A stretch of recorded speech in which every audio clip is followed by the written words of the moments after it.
Biotox anti-moustique mooy aar mag ak ndaw ci bépp matu-matu yoo am na booy piis ci rido yére ak moustiquaire ak booy diw ci yaram. Val d'Afrique moo leen di may seen journal de la santé.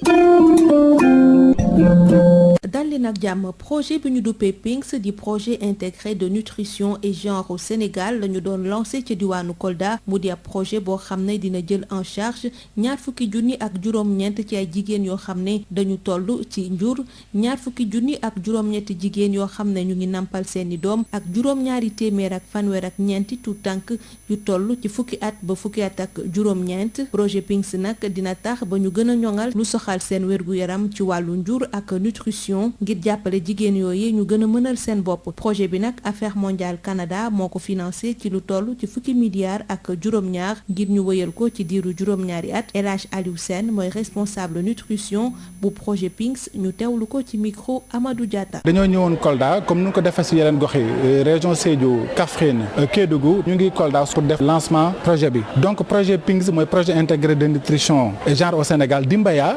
mu nekk turu mandeng boo xam ne day wax day fësal njaboot day fësal famille loolu day tax askan bi gën a mën a jàpp projet bi ndax gox yu ñuy yëngatu foo dem mandeng mi ngi fa si région Kolda projet bi dina jàpp cible maanaam ñoo xam ne ñoom la ñu gën a liggéeyal jigéen ñu nekk ci ñu wonnu lor ñu toll si ñaar fukk ak juróom-ñeenti junni jigéen ñu toll si ñoo xam ne ñu ngi nàmpal mu nekk ñaar fukk ak juróom-ñetti junni xale yi adolescent yi mën na nekk si juróom-ñaari junni ak fanweer ak ñeent ñoo xam ne en tout cas projet bi dina leen gën a jàppale seen mbirum wér-gu-yaram ak seen dundun ñu jàpp ne projet bi dafa am ñetti composante maanaam ñetti pàcc mu njëkk mooy fekk ñu ñoŋal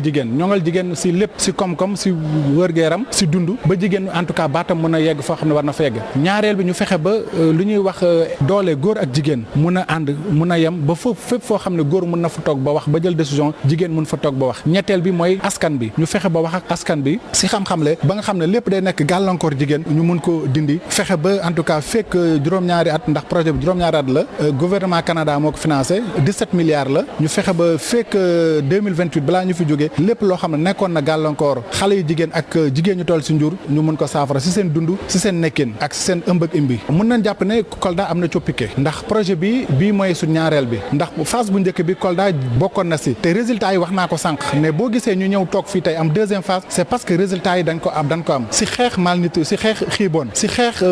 dund bu insécurité alimentaire si xeex aussi ñàkkum ferñeent si jigéen ñi di xeex aussi ndóol si jigéen ñi loolu moo tax tey résultat yooyu moo tax ba gouvernement Canada joxaat nutrition internationale une deuxième phase boo xam ne juróom-ñaareel la donc mun wax ne Kolda zone rouge la Kolda fi ne ni même bu nekkoon rouge tamit nekk rouge foncé rouge bi mun nañ ko rax léegi wala sax mun naa wax ne rose na wala mun na nekk si mboq bi fekkee dañ koy xayma si xiiboon donc mais loolu yëpp day fexe ñun ñu mun si sukkandiku waat. gannaaw bañ doon amal journée mondiale de lutte contre la tuberculose organisation mondiale de la santé nee na bëgg na yaatal initiative phare bu directeur général bu OMS ci wàllu tuberculose ci atum 2023 ba 2027 ngir accélérer progrès yi nga xam ne moom la ñuy séentu fekk atum 2030 ngir dàpp lu ñu duppee couverture sanitaire universelle ci wàllu feebar boobile initiative phare boobu nag li mu bëgg moo di fexe ba gën a soññ ñépp ñi am wàll ci xeex bi ak responsabilité biñ ci am ngir xeex lii gën a yombal tuberculose te mu bokk ci pauvreté ñàkkum lekk bu sell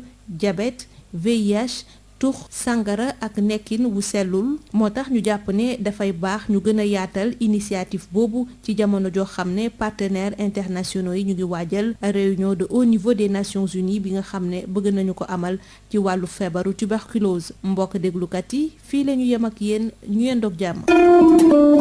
Biotox anti-moustique mooy aar mag ak ndaw ci bépp matu-matu yoo am na booy piis ci rido yére ak moustiquaire ak booy diw ci yaram. Val d'Afrique moo leen doon may c'est le journal de la santé.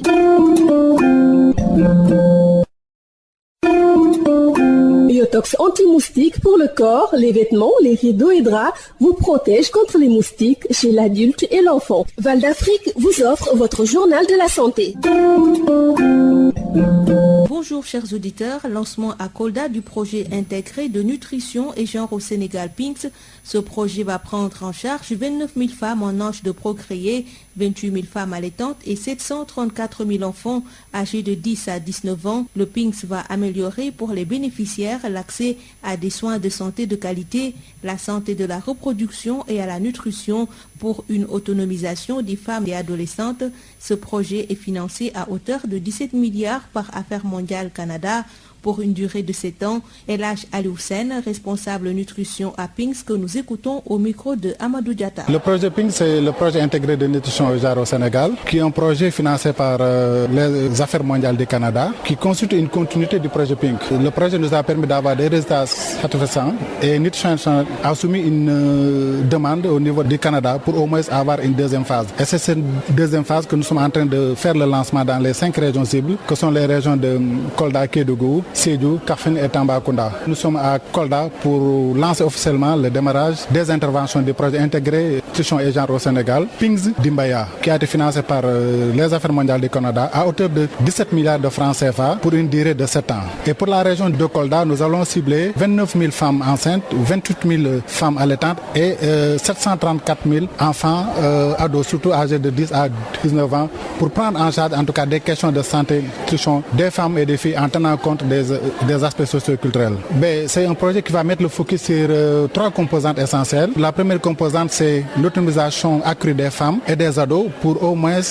améliorer leur droit à l'accès à la santé, la nutrition et la santé de la reproduction. La deuxième composante, c'est l'institutionnalisation renforcée du genre dans les projets et programmes. La troisième, c'est le renforcement de comportements accrus au niveau communautaire pour au moins améliorer les conditions de vie des femmes et des filles. En fait, tout ce qui concerne l'égalité hommes et femmes et la masculinité positive. À l'occasion de la Journée mondiale de lutte contre la tuberculose, l'Organisation mondiale de la santé annonce qu'elle étend la portée de l'initiative phare du directeur général de l'OMS sur la tuberculose à la période 2023-2027 afin d'accélérer les progrès visant à éradiquer la tuberculose et à parvenir à la couverture sanitaire universelle d'ici à 2030. L'initiative phare du directeur général va stimuler l'action multisectorielle et la responsabilisation pour s'attaquer aux principaux facteurs de l'épidémie de tuberculose, à savoir la pauvreté, la sous-alimentation, le diabète, le VIH, la consommation de tabac et d'alcool et les mauvaises conditions de vie et de travail, entre autres.